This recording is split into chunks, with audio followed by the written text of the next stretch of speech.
sometimes in the night they hear hoo for night. I say which kind of noise I dey hear, so I come get up. Already don't get up for bed, you don't go corner look bed, you know dey bed. They hear hoo. I come out, I come open door, I come see say with Lady T.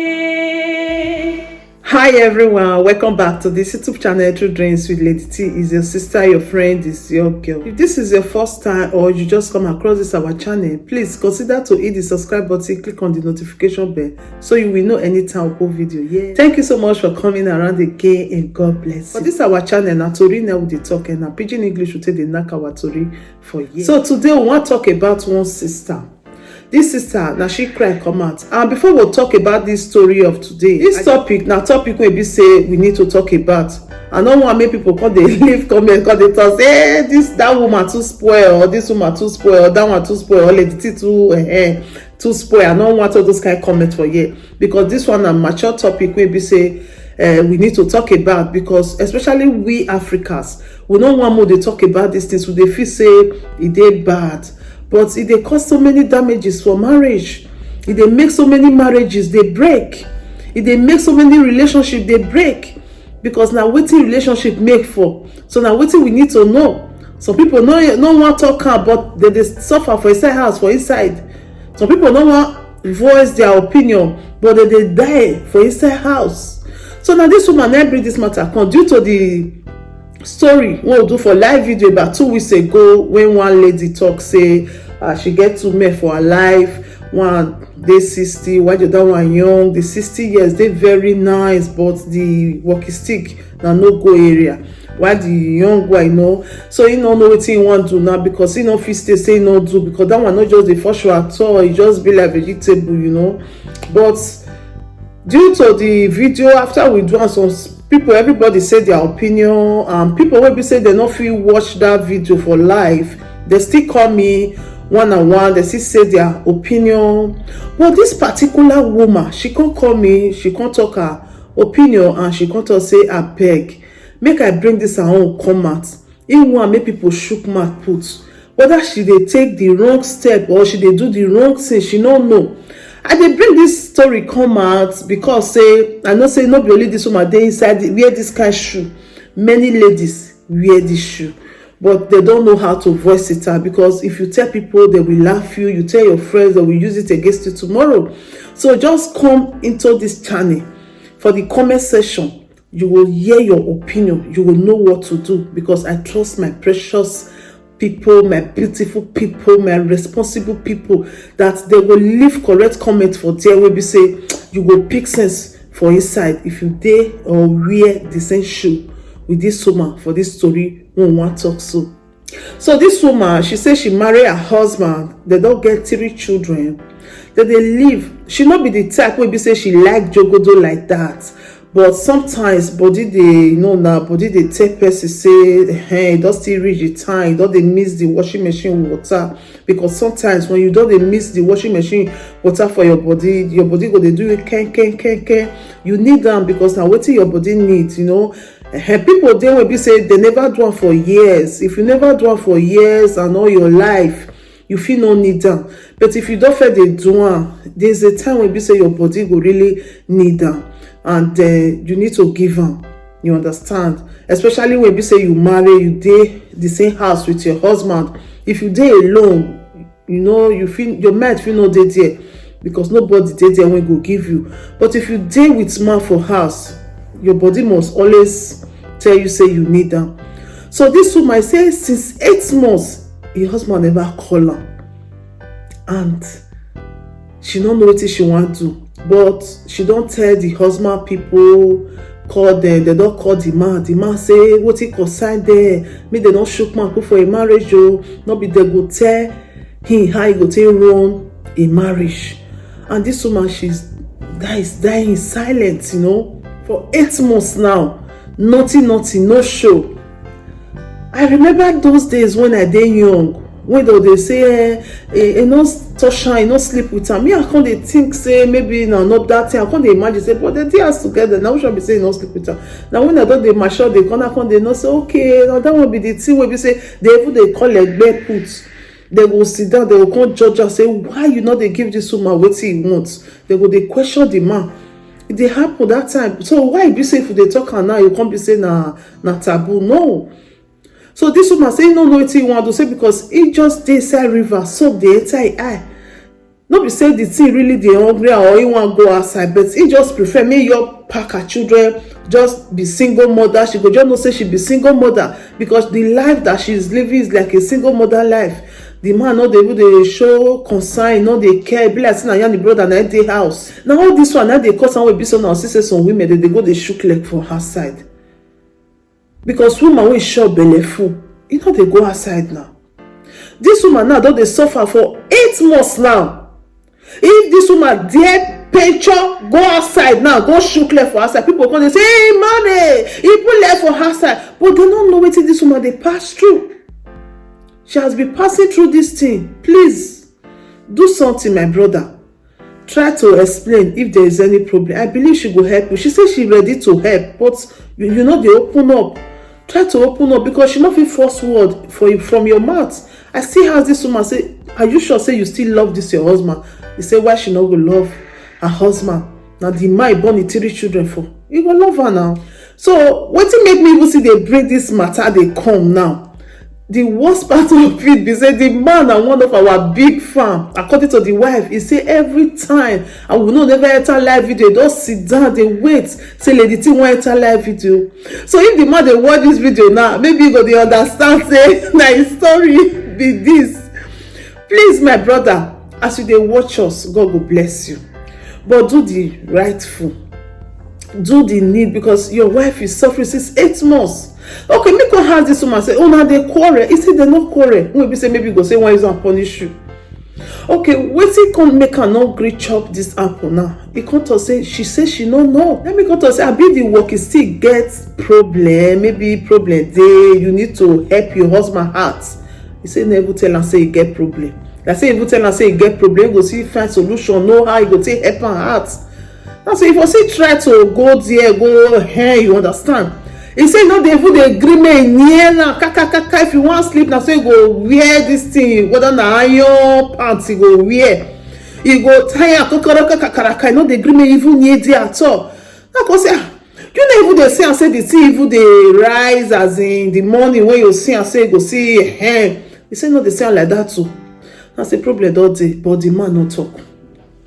Okay, the man dey sleep outside, he get side chick. He say he no fit talk whether he get side chick or no. You know say he no fit trust person. But the man never sleep outside once. But if he close for work, if he say he want jiro, he want see friends, go just see waka around, he go see cons. Or that during that time when they waka around, they don't go chop for another place. She don't know. She don't tire. No, they don't tell her anything. So my brother, if you know say you get problem, please let your wife know. She go help you hard. They know the shame put now your wife. You no need to shame. Or you know say you no get problem, you offend you and I make you no want to. You see talk. Or she not dey attractive to you again. Maybe the way you take money at that time. Not be so she can't be now because say don't be mama mad. You don't dey tie apart for chest. They bolo everywhere. The thing not dey attractive again. I make the thing the walking stick not they come up. Let her know. She go see her range. She go package herself. Because doing this now you dey suffer around, my dear brother. As I even surprised when you say how you dey watch us, I can't see happy. So at least you go still watch this video. Please, if you watch this video, may you change. Your wife is suffering in silence. I use God beg you. You know, sometimes for marriage, temptation they come in different ways. It can come in different ways. The way you don't even expect them. Then it will take come. Temptation must come. God not tell us say temptation not go come. But how you take handle am, that be the most important thing. How you and your husband can take handle the temptation, that be the most important thing. So if man side the problem from the corn, you follow and handle am. If na woman side from the corn, you follow and handle am. But most time, 90% na men side na this kind temptation from the corn. You follow and handle am. That be the most important thing. Even me self, when they talk for years, I still get the same temptation years ago, you know. And when my own happen at that time, you know, I can't imagine say, let me say know this man, you don't know what did they happen. Because at that time, me I even come the verse come dey say, which kind thing be this now? I dey vex. And even that time sef, I even dey pregnant. You know say when person newly married, you dey pregnant, and I come dey feel say maybe since na my husband first pikin, he no really get experience of pregnant women. You just see belle, he go say, "How you want for do? Na back, na front, na monkey style, be na wheelbarrow. Which one for inside? Which one you want do for inside?" You know, you go dey reason now. You got those reason. Go come dey feel say maybe this pikin now get the way you go take do, and now this pikin go come get problem, you come get fault. You go dey fear to dey do, and you understand. So all those things I can't overlook am, but women know what I dey talk about. Depends on your pregnancy. There are some pregnancy wey be say you need jogodo well. You just need jogodo. You just need them. There are some pregnancy no just need them at all. If the man even dey come beg, you understand? Depends on the pregnancy. The pregnancy they carry different things. They come. You know, after the thing does still you don't born, everything will go back to normal again. So at that time, I really need that at that time. When I don't laugh me. I really need that at that time. So the thing not contain now. I can't dey tire. I can't dey say which kind of thing be this one now. But I bear am. When I bear am, be say which kind of thing be this one? No be say I tell know this more. Like say that's why I tell know this now. Maybe I for no enter. Oh, why it can't be like this now? But I try my best to dey bear am, but I need that at that time because the pregnancy need them. I couldn't notice say himself he not happy to the situation of things. Until when I even can still born, I can't manage, I can't still born without nothing, no show, no jogodo, you understand? I can't still born the pikin. So after I born, I can't think say maybe if I don't still born, things go come see be as it be before. The temptation was just too much because at that time we even newly married. I still born finish, hey, as it be now, so it be my people. Now, because which one be this one now? But I dey see in him sometimes in the night, for night. I say which kind of noise I dey hear, so I can't get up. Already don't get up for bed. You don't go corner, look bed, you know the bed. They hear I can't come out, I can't open door, I can't say they pray. They calabash. Why it be like this? We have to offend God. God, I beg you. I know why may be like this. So when I come notice and now say, God, what be this man for too? Now wait till I need to follow and struggle because now I don't get where they go. Oh God, I don't old. I'm gonna carry. Even if I get where they go, now waiting we need to sort out because where they go, I know as you want be. I know temptation when you go pass there come tomorrow. So you better face where you they see so than you to run for the way you they see so say you they go where temptation not the way you can't see for there if you come big pass the way you they run come out from. So as I notice I now come say okay, I don't understand now.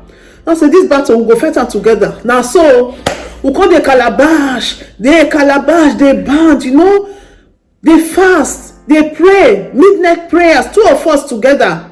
Now so we take succeed down. The very first time when we say we succeed this thing, we say we'll try am. Now so I call the pray for my mind. We they do and they pray and say, God, Jehovah, I go enjoy am. I go enjoy am. Washing machine will pour. I say, God, I go enjoy this thing. I dey enjoy, I dey pray for my mind. You understand? I say washing machine water go pour oh. E no go be like e don't waste up water oh. You know, I can't dey pray on my mind. When I don't laugh me oh. I use God beg so I thank God everything come perfectly. Everything was so fine, you know. Even say me come dey run self. Now me come dey run later say I beg. No. Now say God I thank you. I dey even dey run. I see they say God I thank you. So that me dey run now. I dey run say no I don't want. So that is it. When you have problem, share it with your partner. Tell us say see the situation where it go help you. Hiding it will not help you. The way this woman take talk, I believe say this man get problem. But you know what talk? You feel surprised say the kind of problem when you get now maybe because according to the way I say they hear now they say diabetes they cause high blood pressure they cause. So now what see you need to work with. So you need to open up. There are some men, they get problem for body, they get wife for house, they no dey open up, they fear to open up. They feel say if they open up, the woman will use it against you. No, open up. And women, any man or your husband, open up his situation for you. Try to understand, try to work things out, especially when the man don marry you, especially when I don marry una get children. Very important. No leave her inside the situation. Try to work things out. Me when they talk here, so no be say I perfect. Oh, I'm not perfect. I still get where me for see. You understand? Nobody is perfect in this world, but now my own personal opinion now I bring come. So please, I beg you, my brother, as you watch this video, do the needful. I not cut my tongue. I've been as the speaker. Do the needful. Please try to explain to your wife the situation so that he will know. Except say you dey go dey enjoy yourself for outside. You dey if you know say you dey go enjoy yourself for outside, come dey punish the one wey dey house. E no really good. And when I not leave bad comment say hey, na spoiled woman this and this. No, person not just dey spoil reach like that. So because now man dey house, like say man not dey house now we go dey hear. Man dey house with her, they not be brother and sister. The blues and reggae need to play. So my people, please don't watch this video without leaving your comment down there. Your comment is very, very important. We are not just here to talk. We are here to say a story that will change life, that will touch life, that will change situation of things. If you share this video, you are going to save a lot of people today. Thank you so much for watching. For those people that have been supporting this channel in one way or the other, Almighty God will send someone to support you in anything that you do in your life. If you call one, thousands will answer you. But there is a brother that really need help now. Please, this brother, his document expire for Nigeria. If you can stretch your hand and help this brother, God will surely bless you. Contact me on my WhatsApp and I will give you more details about this brother. Although we don't do some videos, so now first go watch the video. Please, thank you as you do that. God bless you. If you have not subscribed to this YouTube channel, use this opportunity to hit the red button, click on the notification bell so you will know anytime I put video. Thank you so much for watching. I remain your sister, your friend, your girl, your pikin. Anyone you call me, I did there for you. True Dreams, Bright Life with Lady T. See you on our next video. Ciao, ciao. If there is anything that is bothering you, my friend, please say it so others will learn. Bring it to True Dreams with Lady T. And God will be your strength. Bring it to True Dreams with Lady T. And God will see you through.